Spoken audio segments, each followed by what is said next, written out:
الحمد لله نحمده ونستعينه ونستغفره ونؤمن به ونتوكل عليه ونعوذ بالله من شرور أنفسنا ومن سيئات أعمالنا من يهده الله فلا مضل له ومن يضلله فلا هادي له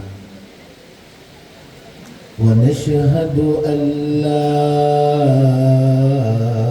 إله إلا الله وحده لا شريك له ونشهد أن محمدا عبده ورسوله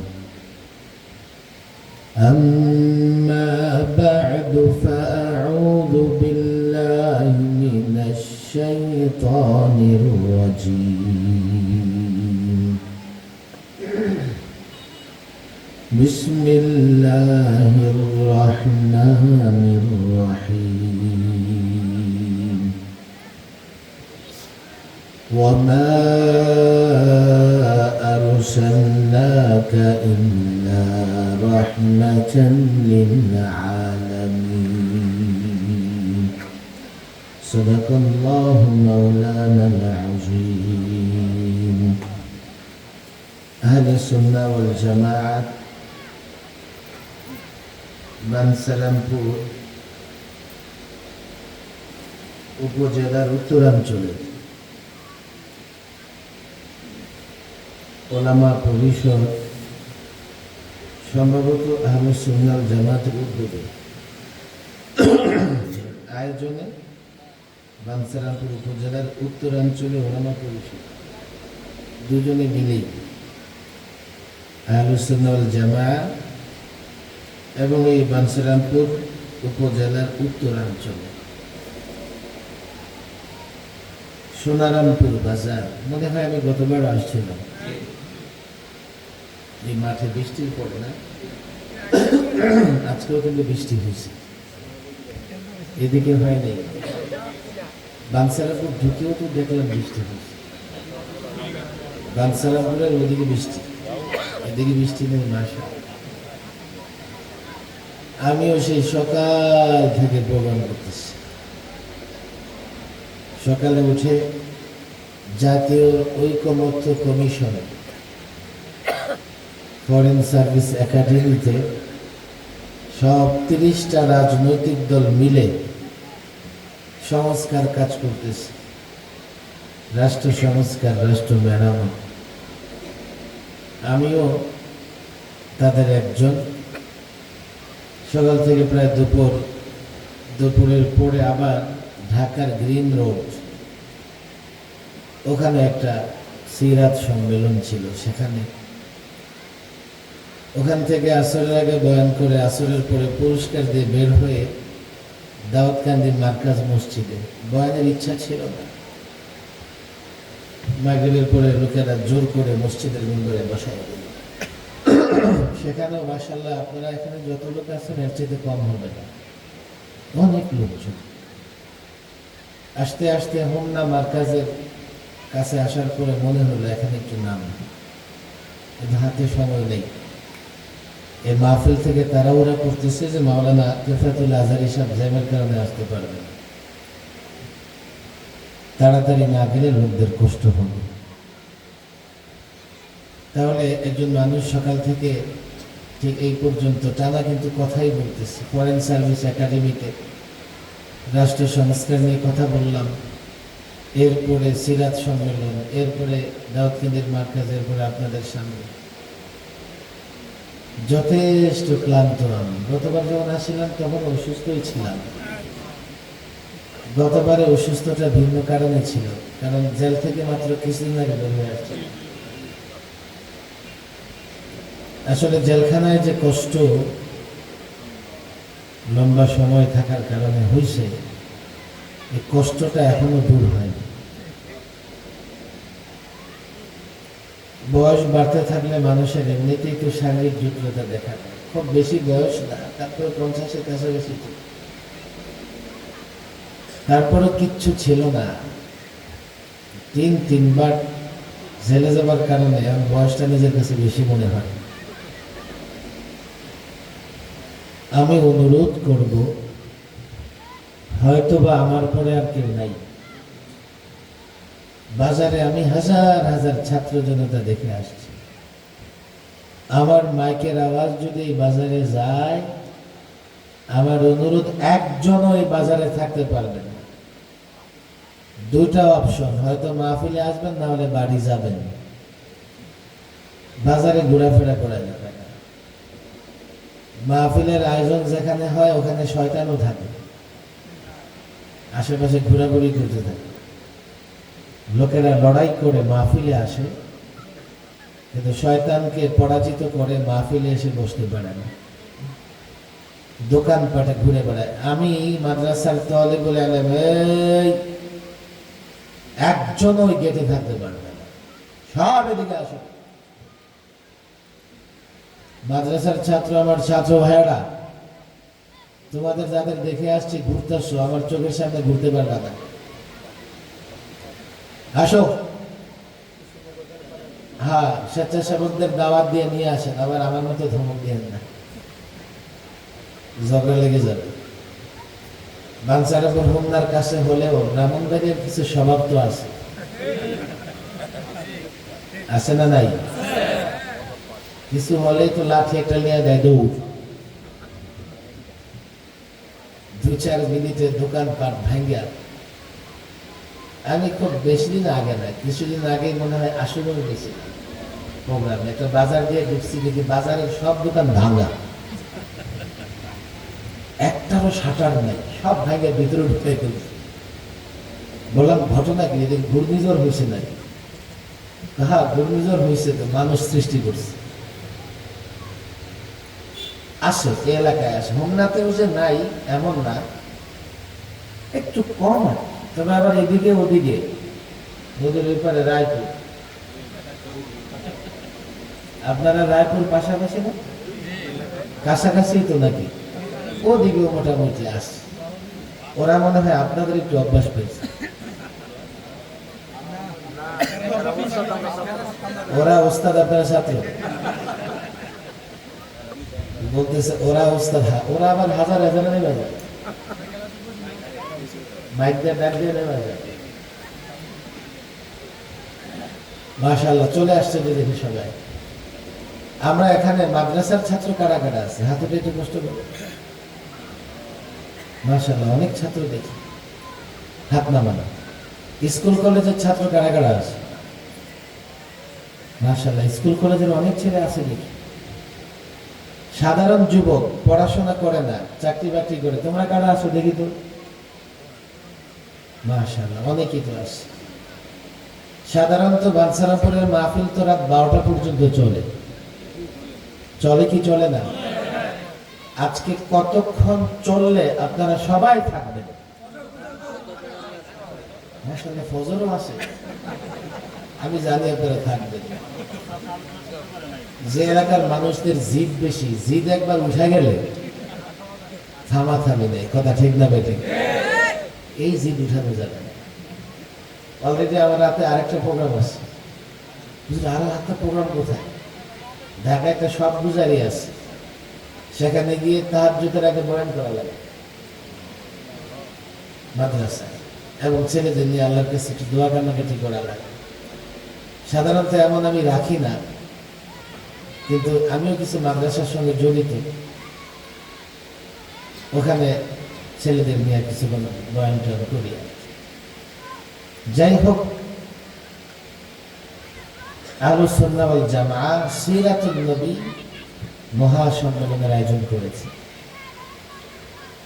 ঠিক গতবার আমি কেন বয়ান করতে পারি না আমার মনে নাই, তবে মনে হয় আমি অসুস্থ ছিলাম, ডেঙ্গু থেকে উঠছিল। মাশাআল্লাহ, অসুস্থ, ডেঙ্গু। এবার আলহামদুলিল্লাহ যথেষ্ট সুস্থ, তবে একটু ক্লান্ত, যেহেতু সকাল থেকে শুরু হয়েছে, হয়তো বা আরেক সকালে গিয়ে শেষ হবে। আমি যত ক্লান্ত হই না কেন, এরাদা করেন ঘন্টা খানেক বসবেন। দুর্বল ছেলেদের আওয়াজ নেই। ইয়ং জেন্টেলম্যান দেখেন, ওরা কিন্তু ওয়াজ করেন, ভালো লাগলে থাকুন, গেলে যাবো, আপনার কি? ভালো লাগলেও থাকা লাগবে, না লাগলেও। ওয়াজে তো নানা রকমের ভালো লাগা আছে। যেমন 26 ইঞ্চি দেখলে একরকমের ভালো লাগে, আছে না নাই? আবার যদি এমন হয় মহিলা থেকে পুরুষ, বক্তা মহিলা থেকে, আবার যদি এমন হয় 3 সন্তানের জননী মহিলা থেকে পুরুষ,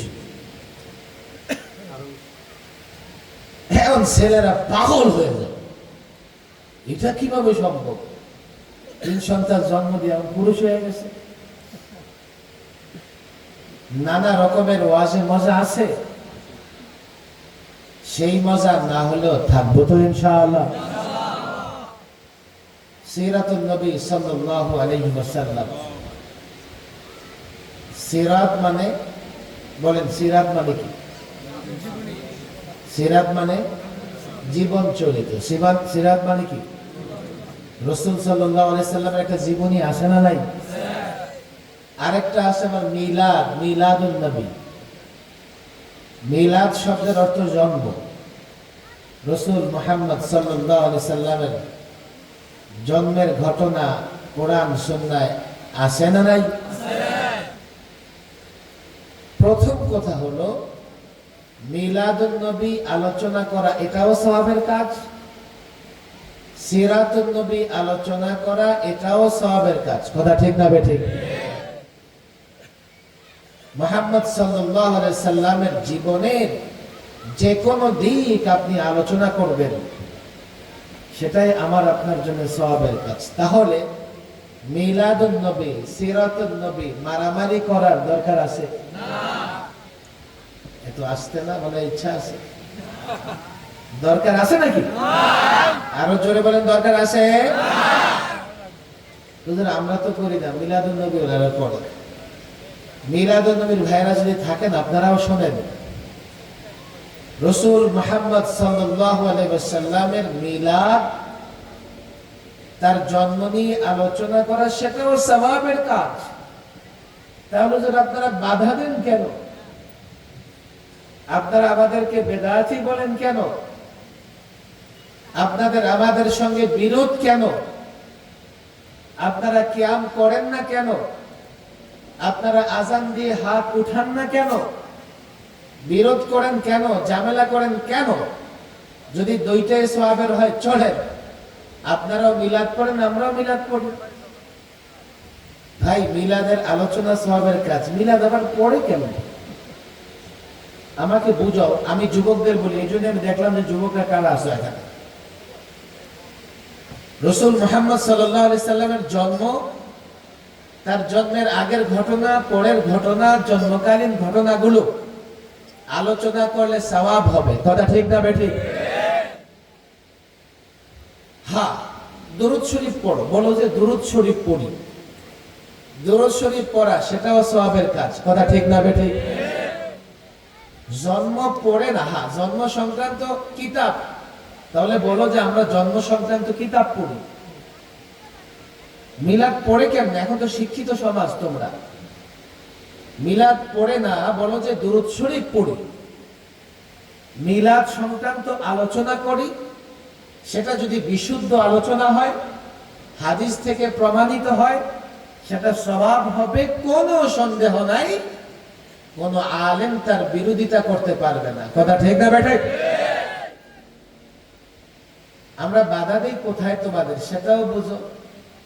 মিলাদুন নবী উদযাপন করা,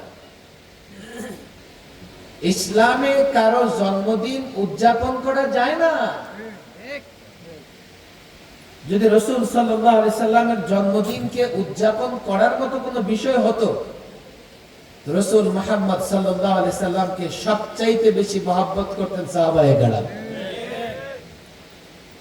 কোন হাদিসের প্রমাণ নেই যে সাহাবায়ে কেরাম মিলাদুন নবী উদযাপন করতেন। শোনেন শোনেন শোনেন, উদযাপন করার কিছু নাই, জন্মদিন পালন করা বা উদযাপন করা এটা বেদআ, এই জন্য আমরা তোমাদের বেদা দেব। ভালো করে বুঝো, ভালো করে বুঝো। সাহাবায়ে কেরাম করেন নাই, তাবেঈন করেন নাই, তাবেঈন করেন নাই, এমন উদযাপন তোমরা করো না। শরীয়ত কোন জন্মদিন উদযাপন করা, পালন করাকে পছন্দ করে না। কথা ঠিক না বেটা? বলে যে হুজুর আচ্ছা ঠিক আছে দুরূদ শরীফ পড়ো, এখন তো আমরা আপনারা মিলে দাঁড়ায় দুরূদ শরীফ পড়ো। আমার কথা কষ্ট হচ্ছে আপনাদের? মিলাদ আর মিলাদ পড়ুন না, দাঁড়ায় দুরূদ শরীফ পড়ুন। আচ্ছা পড়ো, কোনো সমস্যা নাই। আমার সঙ্গে দেয়া পড়তে চাও পড়ো, তাতেও সমস্যা নেই। বলে এই তো হুজুর ঝামেলা শেষ। আপনি বুঝলেন, বাংলাদেশের একমাত্র মৌলভী সাহেব, কেউ তো বুঝলো না। আচ্ছা আমারে বলেন দেখি, আমি কি বসে বসে দুরূদ শরীফ পড়তে পারবো? সন্দেহ আছে কোন? নামাজে দুরূদ শরীফ বসে পড়ি না দাঁড়ায়া পড়ি? আচ্ছা আমি যদি শুয়ে শুয়ে দুরূদ শরীফ পড়ি, আমার গুনাহ হবে? পারবো না পড়তে? ঘুমের আগে পড়তে পারবো না? না দাঁড়াইতে হবে? আমি সোনারামপুর বাজারে হাঁটতে হাঁটতে দুরূদ শরীফ পড়তে পারবো কি পারবো না? কোনো সমস্যা আছে? তাহলে বসে বসে দুরূদ শরীফ পড়া যায়? বলেন পড়া যায়? শুয়ে শুয়ে পড়া যায়? হেঁটে হেঁটে পড়া যায়? দৌড়াইতে দৌড়াইতে পড়া যায়? তাহলে দাঁড়ায়ও পড়া যায়। কোনো সমস্যা আছে? বসে দুরূদ শরীফ পড়া নামাজের বাইরে, এটা বাধ্যতামূলক। শুয়ে দুরূদ শরীফ পড়া বাধ্যতামূলক। হেঁটে দুরূদ শরীফ পড়া বাধ্যতামূলক। দাঁড়ায়াও দুরূদ শরীফ পড়া বাধ্যতামূলক। কেউ যদি মনে করে দাঁড়ায়ও পড়া যায়, বসেও পড়া যায়, শুয়েও পড়া যায়, হেঁটে হেঁটেও পড়া যায়, যে কোনো ভাবে দুরূদ শরীফ পড়া যায়, তো তার জন্য যে কোনো অবস্থায় দুরূদ শরীফ পড়া বৈধ, কোনো সমস্যা নাই। কিন্তু কেউ যদি মনে করে যে দাঁড়াই পড়তে হবে, বসে পড়া যাবে না, বা বসেই পড়তে হবে দাঁড়ায় পড়া যাবে না, শুয়েই পড়তে হবে বসে পড়া যাবে না, তাহলে শরীয়ত আপনাকে সুযোগ দিয়েছে যে আপনি যে কোনো অবস্থায় দুরূদ শরীফ পড়তে পারবেন। আপনি যদি সেই সুযোগটাকে সংকীর্ণ করে ফেলেন, তাহলে এই সংকীর্ণ করার সুযোগ বা এই সংকীর্ণ করার সক্ষমতা, ক্ষমতা শরীয়ত কাউকে দেয় না। ক্লিয়ার মাসালা? কোনো সমস্যা নাই তো? এগুলো নিয়ে হয় কি আমাদের সাথে বড় বিরোধ তৈরি করে। আমি এই কথাগুলো এই জন্যই ক্লিয়ার করতেছি যে কোনো বিরোধ নাই।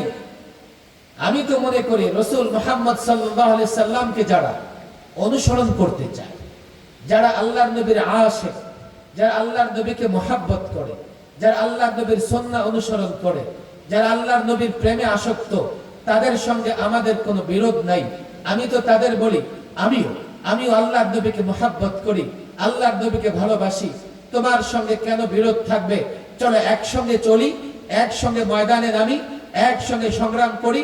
প্রতিজ্ঞা একটাই, এই জমিনে আল্লাহর নবীর সুন্নাহ বাস্তবায়ন করতে হবে। বলে হুজুর আজান দিয়ে হাত তুললে ঝামেলা করেন কেন? আমি তো ঝামেলা করি না রে ভাই। আজান দিয়ে হাত তুলে আপনার আজানের দোয়া পড়তে মন চায়, পড়েন, পড়েন, কোনো সমস্যা নাই। এইটা আপনি বুঝলেন, অন্য কোন আলেমরা বুঝলো না। দোয়ার মধ্যে আপনাদের কষ্ট হচ্ছে নাকি? দোয়ার কিছু আদব আছে, যেমন কিবলামুখী হয়ে দোয়া করা, খেয়াল করেন। নামাজের সুরতে বসে কি করা? হাত তুলে দোয়া করা, এবং দোয়া শেষে হাত কোথায় মাসে করা? চেহারায় মাসে করা। জানি তো আমরা এগুলো। আজানের পরে যে দোয়া আছে, এটা একটা দোয়া। তাহলে কেউ যদি তার এই সুযোগ থাকে যে আজানের পরে সে হাত তুলে দোয়া করতে চায়, কোনো সমস্যা নাই। এখন আমি যদি তারে বলি যে বাথরুম থেকে বের হতেও তো দোয়া আছে, আছে না নাই? তারে যদি বলি ঠিক আছে বাথরুম থেকে বের হয়ে হাত তুলে দোয়া করার হাতটা চেহারায় মোছো, এই লোক আমার উপরে মহব্বত করবে না খেপবে?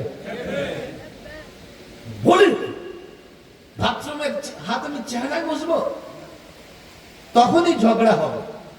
আমি বলি আপনার এই উদাহরণ দিবেন না, আপনার এই উদাহরণ দিবেন না। তাকে বলেন ভাই খাবারের আগে দোয়া আছে না নাই? আমরা কি করি? হাত ধুয়ে এসে প্লেট সামনে রেখে হাত উঠাই না উঠাই না? উঠাই। আজ পর্যন্ত দেখছেন কেউ উঠাইতে? খাবার শেষে দোয়া আছে না নাই? দোয়ায় তো হাত তোলা আদব, কিন্তু খাবার শেষে যখন দোয়া করি আমরা হাত উঠাই? বলেন উঠাই। ঘুমের আগে দোয়া আছে না নাই? আল্লাহুম্মা বিসমিকা পড়ি কি পড়ি না? কি হাত উঠাই? ঘুম থেকে ওঠার পরে দোয়া আছে না নাই? হাত তুলি? বলেন তুলি। ঘর থেকে বের হওয়ার দোয়া আছে না নাই? মসজিদে প্রবেশ করার দোয়া আছে না নাই? মসজিদ থেকে বের হওয়ার দোয়া আছে না নাই? বাজারে প্রবেশ করার দোয়া আছে না নাই? নতুন কাপড় পরিধান করার দোয়া আছে না নাই? আয়নায় চেহারা দেখার দোয়া আছে না নাই? বলেন আছে না নাই? সেখানে আমরা হাত তুলি না। কিন্তু কেউ যদি মনে করে যে আমি হাত তুলেই দোয়া করব, ঘর থেকে বের হইছি আমি হাত তুলে দোয়া করব, কোনো সমস্যা নাই। কিন্তু সে যদি মনে করে হাত তুলেই দোয়া করতে হবে, সমস্যা সেখানে। শরীয়ত তোমাকে সুযোগ দিয়েছে, এটা দোয়ার আদব। তুমি চাইলে হাত তুলতে পারো, কিন্তু শরীয়ত তোমার জন্য বাধ্যতামূলক করে নাই। যেখানে শরীয়ত বাধ্যতামূলক করে নাই সেখানে তুমি যদি বাধ্যতামূলক করো সেটাই বেদাত। কথা ঠিক না বেঠিক? তাহলে যে হাত তোলে তারেও মন্দ বলবো না, যে তোলে না তাকেও মন্দ বলা যাবে না। মন্দ ওই ব্যক্তি যে শরীয়ত যেটাকে বাধ্য করে নাই ওইটাকে যদি নিজের উপর বাধ্য করে নাই, এটা বনি ইসরাইলদের কাজ।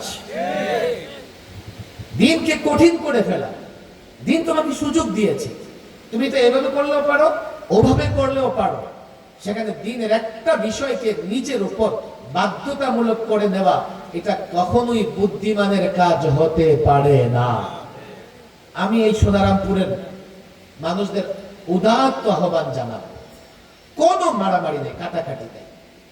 দিনের অনেক বিষয় আছে যে বিষয়ে আমাদের মধ্যে মতভেদ বা ইখতিলাফ থাকবেই। একটা প্রতিজ্ঞা আমাদের করতে হবে যে রাসূলুল্লাহর সুন্নাহ ব্যক্তি জীবন, সমাজ জীবন, রাষ্ট্র জীবনে আমরা বাস্তবায়ন করব। আল্লাহর নবীর সুন্নাহ ছাড়া কোনো ইসম, কোনো মতবাদ, অন্য কোন চিন্তা ভাবনা আমরা গ্রহণ করব না, কাউকে গ্রহণ করতে দিব না। রাষ্ট্র মেরামতের কাজ হচ্ছে। আমি নিজেও আজকে জাতীয় ঐক্যমত্যে বক্তৃতা করে আসছি। আমার দিকে খেয়াল করেন আপনারা, বাবা অসুস্থ, বড় ছেলে এক ডাক্তার নিয়ে আসছে, মেজো ছেলে আরেক ডাক্তার নিয়ে আসছে, ছোট ছেলে আরেকজন ডাক্তার নিয়ে আসছে। আপনাদের কষ্ট হচ্ছে না? বড় ছেলে ডাক্তার নিয়ে আসছে, অ্যালোপ্যাথিক ডাক্তার আছে না নাই? মেজো ছেলে ডাক্তার নিয়ে আসছে হোমিওপ্যাথিক, আর ছোট ছেলে নিয়ে আসছে ইউনানি। দেখেন না, আসে না? হামদর্দ মার্কা এদিকে আসে না নাই? বড় ছেলে বলে আমার বাবার চিকিৎসা আমার ডাক্তার দেয়া হবে, এটা আধুনিক ডাক্তার। অ্যালোপ্যাথিক চিকিৎসা খুব দ্রুত কার্যকর হয়, আর কি হোমিওপ্যাথিক আর গাছগাছালি নিয়ে এসে।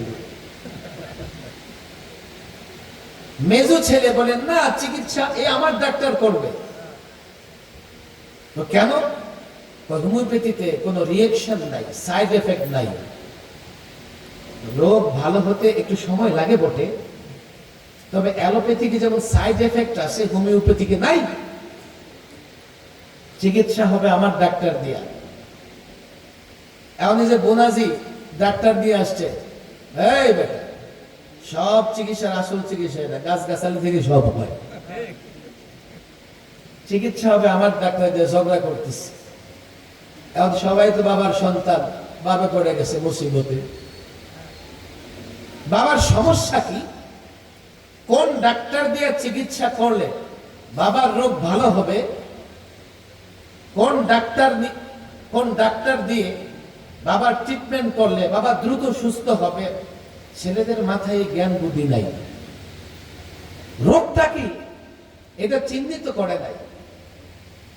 কিছু ওষুধ আছে বাংলাদেশে এমন হোমিওপ্যাথিক, খুব ভালো কাজ করে, অ্যালোপ্যাথিকে কাজ করে না, আছে না নাই? আবার অ্যালোপ্যাথিক একটা কিছু চিকিৎসা আছে, যেমন অপারেশন, কাটা কাটি, এগুলা কিন্তু হোমিওপ্যাথিরা করে না। ওগুলো হোমিওপ্যাথি খাইলে হবে না, হাত দিয়ে ভাঙছে সোজা করে টানা দিয়ে রেখে দেবে এলোপ্যাথিক ডাক্তাররা। আবার দেখবেন গাছগাছালির ওষুধ যদি কেউ ভালো দিতে পারে, সমস্যা ঠিক মতো চিহ্নিত করতে পারলে গাছগাছালি থেকে ভালো ফায়দা হয়। হয় কি হয় না? ভাই আমার একটা বাংলাদেশ এখন অসুস্থ, বাংলাদেশটা অসুস্থ, তার মেরামত করতে হবে, তার ট্রিটমেন্ট করতে হবে। এই বাংলাদেশটা কেন অসুস্থ? এখানে দুর্নীতিবাজরা আঘাত করে দেশটাকে অসুস্থ করে ফেলছে, চাঁদাবাজরা আঘাত করে দেশটাকে অসুস্থ করে ফেলছে, আবার ধর্মের নামেও এই দেশে আঘাত করে দেশটাকে অসুস্থ করছে, এমন আছে না নাই? ওই যে ফরিদপুরের কি কয় নুরা পাগলা, গোয়ালন্দ নুরাল পাগলা, ওই বলে ইমাম মাহাদি, আবার তার কিছু মুরিদও আছে, আছে না নাই?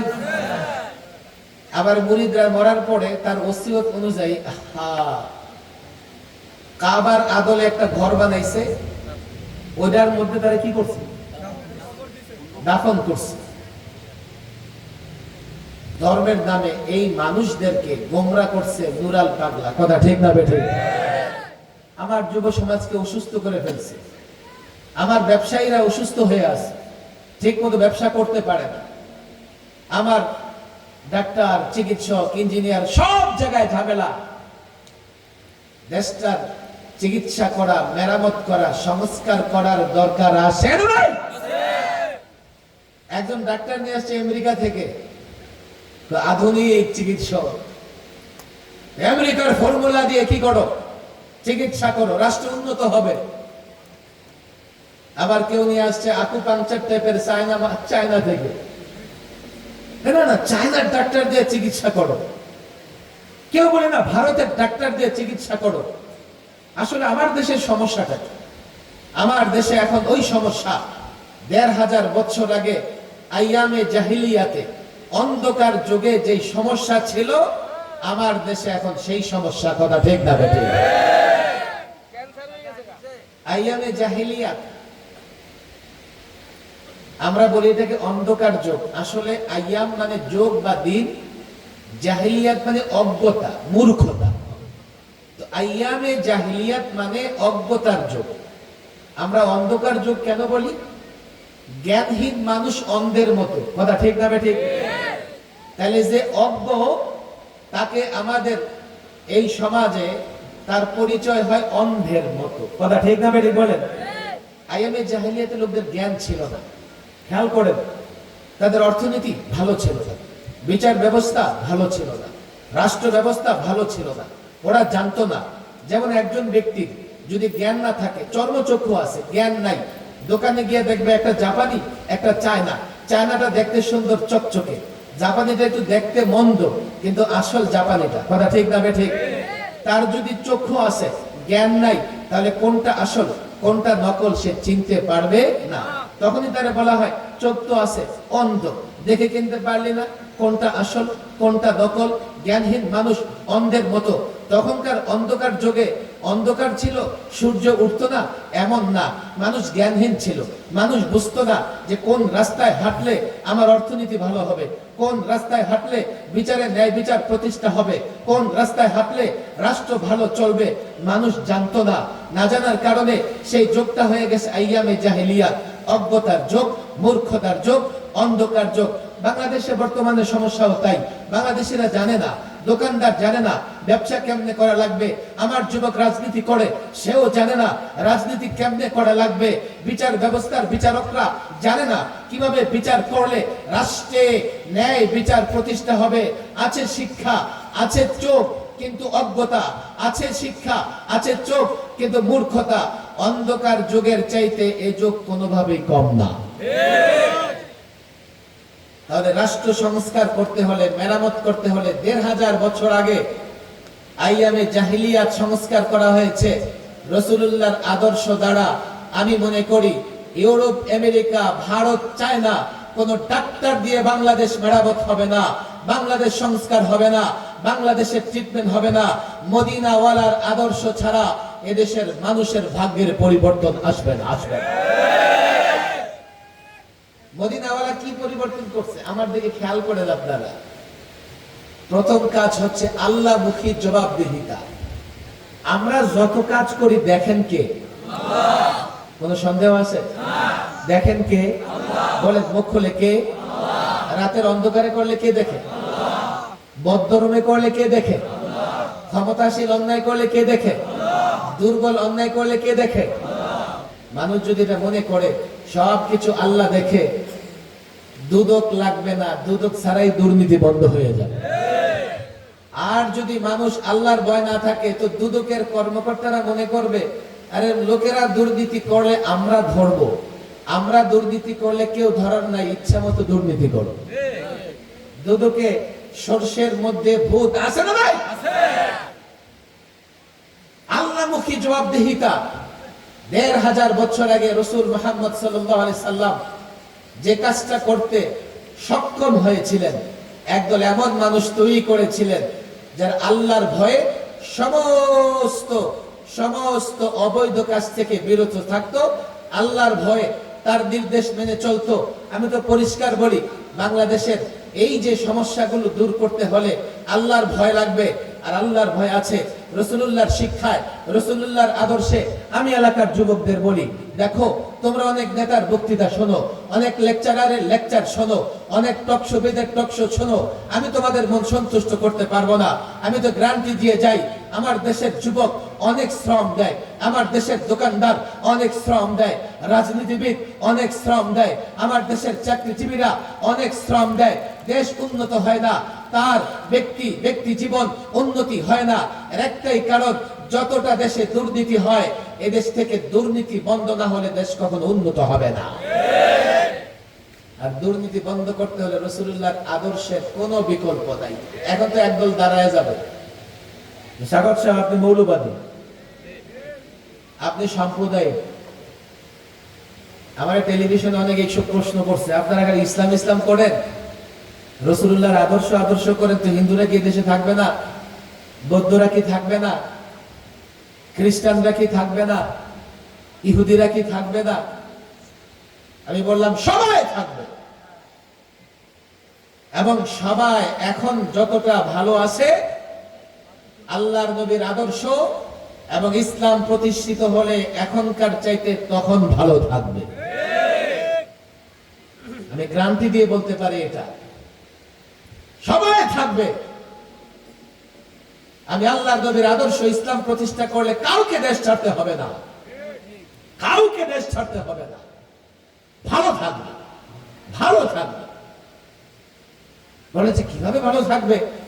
আপনারা ইসলাম করেন, আপনারা আল্লাহর নবীর আদর্শ করেন, তাদের তো দেশ ছাড়তে হবে। আমি বলি দেখো, ইসলাম এমন এক ধর্ম, জোর করে কাউকে মুসলমান বানায় না। কিন্তু ব্যাপারটা ভিন্ন জায়গায়। আমরা তো তাদের নিরাপত্তা দেই, কিন্তু এদেশে অনেক মানুষ এমন আছে আমাদেরকে ধর্ম পালনে নিরাপত্তা দিতে চায় না। আপনাদের কষ্ট না হলে আমি একটা এক্সাম্পল ইদানিং প্রায় দেই, দিব নাকি? মনে করেন যে আমি একটা বাড়ির মালিক, এখন এই বাড়িতে আমি বাড়িটা মেরামত করব, সংস্কার করব, থাকার উপযোগী করব। এখন আমার ডান দিকের প্রতিবেশী এসে কি বলতেছে জানেন? না, এই বাড়ি আমি মেরামত করব, আমি থাকবো। বাঁ দিকের এক প্রতিবেশী সেও বলে না, এই বাড়ি আমার থাকবে, আমি বাড়িতে থাকবো, আমি মেরামত করব।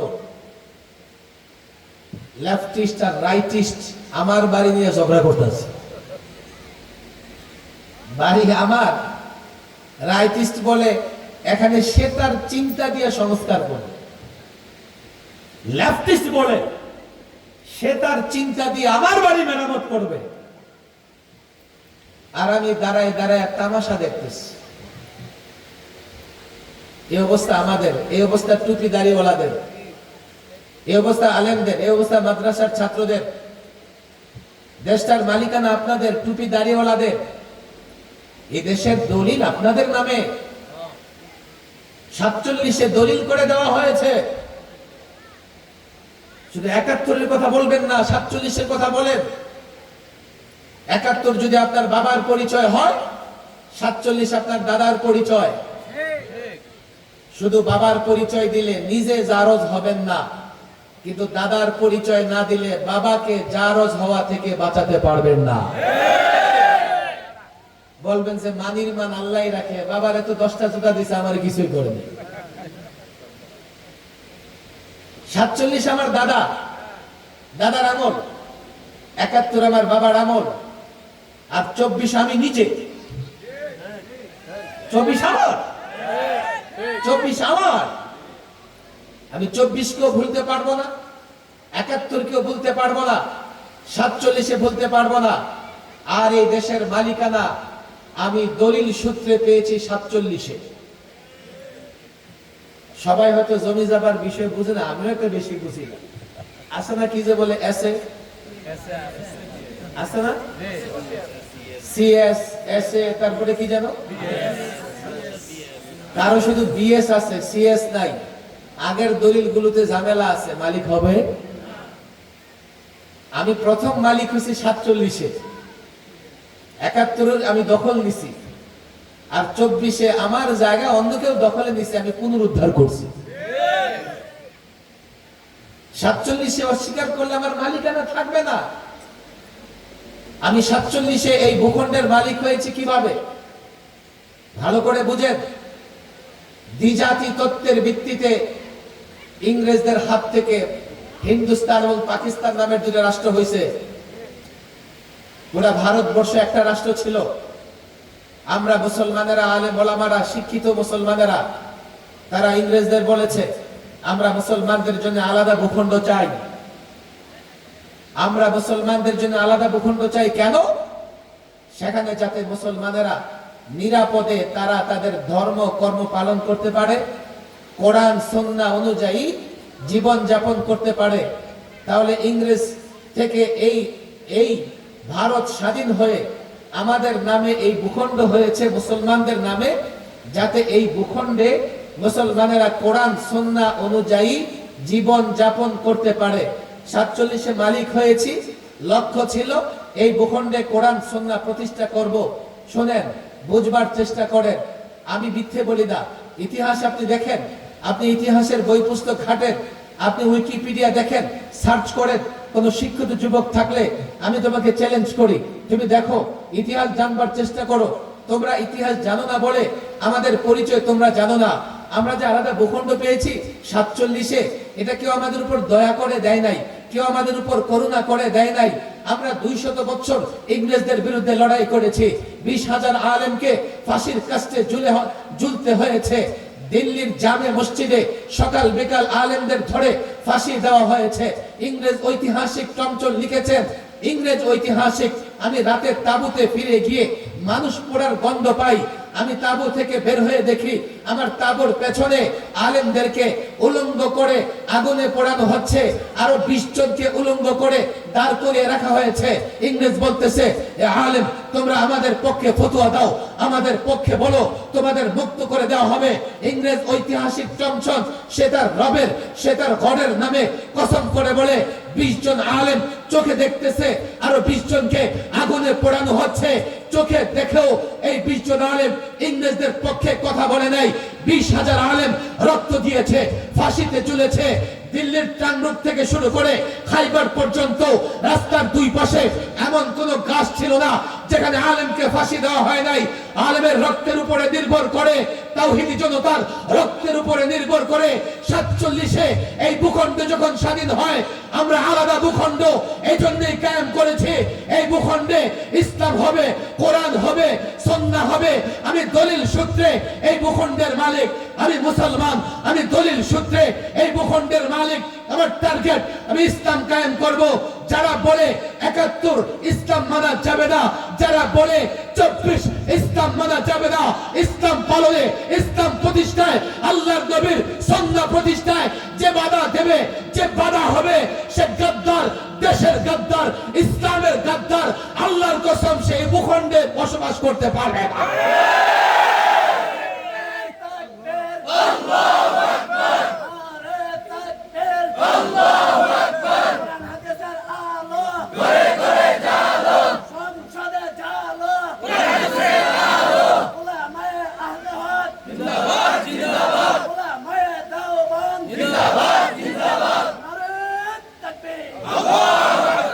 বাড়ির মালিক আপনারা আর লেফটিস্ট বামপন্থীরা এসে বলে এখানে আমরা সোশ্যালিজম সমাজতন্ত্র কায়েম করব। কথা ঠিক না বেটে?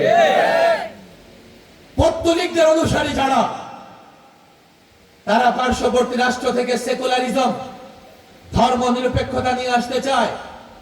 কেউ বা ইউরোপ আমেরিকায় পড়াশোনা করে সেখান থেকে তাদের বিকৃত ডেমোক্রেসি, তাদের বিকৃত চিন্তা নিয়ে আসতে চায়।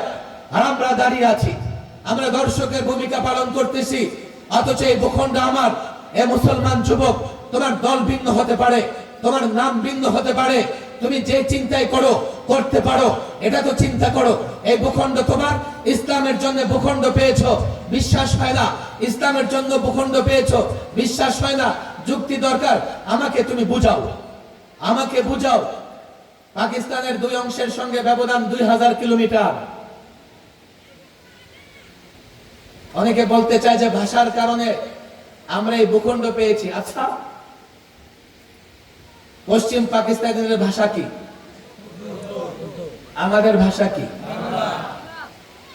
2000 কিলোমিটার দূরে দুই ভাষার লোকেরা কেন একসাথে হইল? যদি ভাষার কারণে আমরা এই ভূখণ্ড পাইতাম, তো আমাদের ভাষা মিলে ক্যালকাটা, আসাম, ত্রিপুরার সঙ্গে। আমরা থাকতাম আসামের সঙ্গে, ত্রিপুরার সঙ্গে, আর তাদের সঙ্গে থেকে আমরা ইন্ডিয়ার অধীনস্থ থাকতাম। যদি বলে ভৌগোলিক কারণে, কোথায় ভৌগোলিক? 2000 কিলোমিটার যাওয়ার কোন রাস্তাই তো নাই। 2000 কিলোমিটার দূরে যাওয়ার কোন রাস্তা নাই। ভৌগোলিক কারণেও নয়, ভাষার কারণেও নয়। এই দুইটা ভূখণ্ড এক হয়েছে ধর্মের কারণে, সেটা ইসলাম। কথা ঠিক না বেঠিক? ভাই আমার পেয়েছি ইসলাম প্রতিষ্ঠা করবো বলে। আমি যুবককে বলি, ছাত্র জনতাকে বলি, এই 53 বছরে তোমাদেরকে ধোঁকা দেওয়া হয়েছে। এই 53 বছর ধরে তোমাদেরকে ধোঁকা দেওয়া হচ্ছে। একদিকে কোন তন্ত্র মন্ত্র ইজম দিয়ে দেশ মেরামত হবে না, অন্যদিকে ইসলাম থেকে দূরে রেখে তোমাদেরকে গোলামের জিনজিরে আবদ্ধ করতে চায়। বাংলাদেশ এমন এক রাষ্ট্র, আর 3 দিকে দুশ্মন, একদিকে বঙ্গোপসাগর। যদি মনে করো দুশ্মনদের বিরুদ্ধে লড়াই করবে, ইসলাম ছাড়া লড়াই করতে পারবে না। যদি মনে করো বঙ্গোপসাগরে ঝাঁপিয়ে পড়বে, শরীর সমাধি হয়ে যাবে, ফিরে আসতে পারবে না। ইসলাম তোমার শক্তি, ইসলাম তোমার পাওয়ার, আল্লাহর নবীর সুন্নাহ তোমার পাওয়ার। দেখো 1500 বছর আগে আল্লাহ নবীর সুন্নাহ মেনে 313 জন হাজারের বিরুদ্ধে লড়াই করে বিজয়ী হয়েছে। রোমানদের বিরুদ্ধে মাত্র 30,000, 2 লক্ষের বিরুদ্ধে লড়াই করে বিজয়ী হয়েছে। ইসলাম পাওয়ার, ইসলাম শক্তি। তোমাকে যদি ইসলাম থেকে দূরে সরিয়ে ফেলে, তোমাকে যদি ইসলাম থেকে কাট অফ করে ফেলে, তোমাকে যদি আল্লাহর নবীর আদর্শ থেকে, আল্লাহর নবীর সুন্নাহ থেকে বিচ্ছিন্ন করে কেউ করে ফেলে, তুমি শক্তিহীন হয়ে যাবে, লড়াই করতে পারবে না। তখন দিল্লি তোমাকে দাসত্বের চিন্তিরে আবদ্ধ করে ফেলবে। রোহিঙ্গাদের তাড়িয়ে দিয়েছে, কালকে তারা তোমার ভূখণ্ড দখল করবার চেষ্টা করবে। আর যদি তুমি মনে করো তোমার কাছে ইসলাম আছে, আল্লাহর নবীর সুন্নাহ, আল্লাহর নবীর আদর্শ মানো, আমি তো বলি আজ থেকে 1400 বছর আগে 17 বছরের একজন যুবক যার নাম মোহাম্মদ বিন কাসেম, মোহাম্মদ বিন কাসেম যদি আরব থেকে এসে দিল্লিতে ইসলামের পতাকা উড্ডীন করতে পারে, তুমি কেন পারবে না? মোহাম্মদ বিন কাসিমের শক্তি ছিল ইসলাম, মোহাম্মদ বিন কাসিমের শক্তি ছিল আল্লাহর নবীর সুন্নাহ। মোহাম্মদ বিন কাসিম আল্লাহর নবীকে ভালোবাসতেন।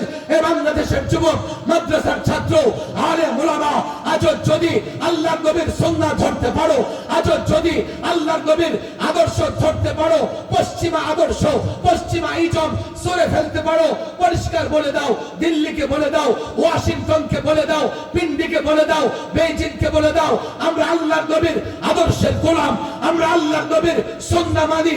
আসো আমাদের উপর আগ্রাসন চালাবে, আসো আমাদের উপর জুলুম করবে, আমরা মোহাম্মদ বিন কাসিমের তরবারি নিয়ে ময়দানে চাপিয়ে পড়ব। শুধু বাংলাদেশে নয়, ঢাকায় নয়, দিল্লিতে ইসলামের পতাকা উড্ডীন করব, কেউ ঠেকাতে পারবে না। আল্লাহু আকবার, নারে তাকবীর, আল্লাহু আকবার, আল কোরআনের আলো সরে সরে জালো, আল কোরআনের আলো সরে সরে জালো, নারে তাকবীর। সংস্কার হবে না, দুরাত্মীয় হবে না। কি দিয়ে সংস্কার করবে রাষ্ট্রটাকে? 19-20 করলে রাষ্ট্র সংস্কার হয় না। এজন্য আমি বলে দিয়েছি, আমরা কোরআন সুন্নাহর বাইরে যেতে পারবো না। সোজা কথা, যা কিছু করো, একজন মুসলমান কোরআন সুন্নাহর বাইরে যেতে পারবে না। আমি যুবকদের বলি, আলেমদের কথা বুঝবার চেষ্টা করো। মরিচিকার পেছনে ছুটতেছে দেশ, ইসলাম ছাড়া শান্তি আসার প্রশ্নই আসে না।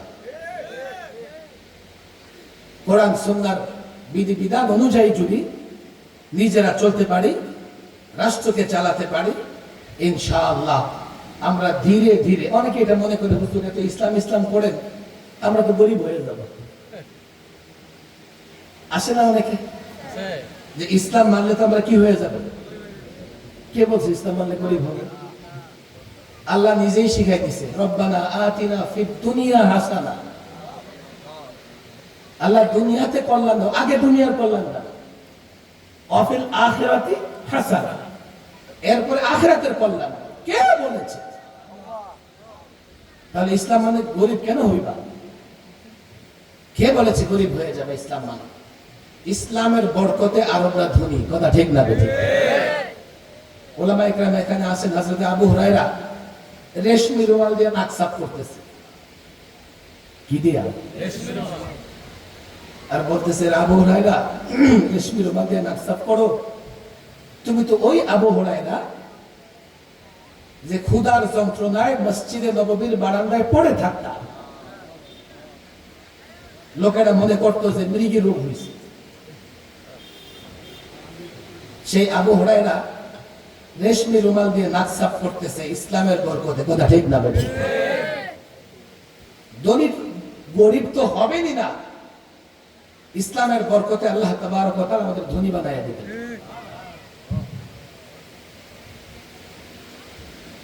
আল্লাহ তাবারক ওয়া তাআলা আমাদেরকে কথাগুলো বুঝার তৌফিক দান করুন।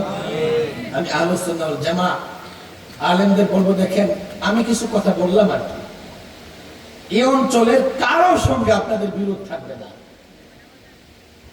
সে হাত তোলুক আর না তোলুক, সে কিয়াম করুক আর, আমার কথা বুঝে আসছে? আমি ভুল কোনো ফতোয়া দেই নাই তো।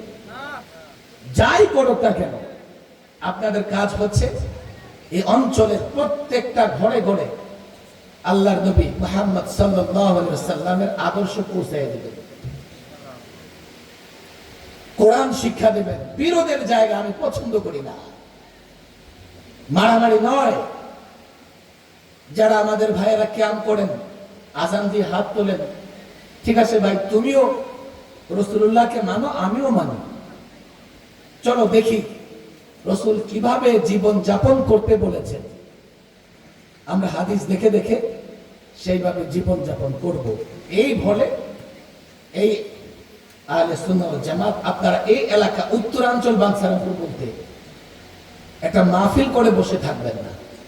মসজিদে মসজিদ, হ্যাঁ কোন মসজিদে যাবেন, বের করে দিবে, দেখ বের করে দিয়ে তার হাতে ধরবেন, পায়ে ধরবেন। তবে এই যুগের যুবকরা সচেতন, তারা জানে যে ওলামায়ে দেওবন্দ বা কওমি আলেমরা তার আল্লাহর নবীকে সবচাইতে বেশি মহব্বত করে। সুতরাং আমি আশা করব আহলুস সুন্নাহ ওয়াল জামাত তারা এই অঞ্চলে দিন প্রতিষ্ঠার জন্য ব্যাপকভাবে মেহনত করবে। আমি আগেই বলেছি আসলে প্রচন্ড ক্লান্ত আর প্রচন্ড গরম, এর কারণে আমি এবারও আসলে লম্বা বয়ান করতে পারলাম না গরমের কারণে। আল্লাহ তাবারক ওয়া তাআলা আমি যে কথাগুলো বলছি মনে থাকবে তো ইনশাআল্লাহ? মনে রাখবেন এবং এই কথাগুলো পৌঁছাই দিবেন তো ইনশাআল্লাহ? আমার কথা বুঝতে কোনো সমস্যা হয় নাই তো? ওয়াদা করেন হাত উঠান। এই কথাগুলো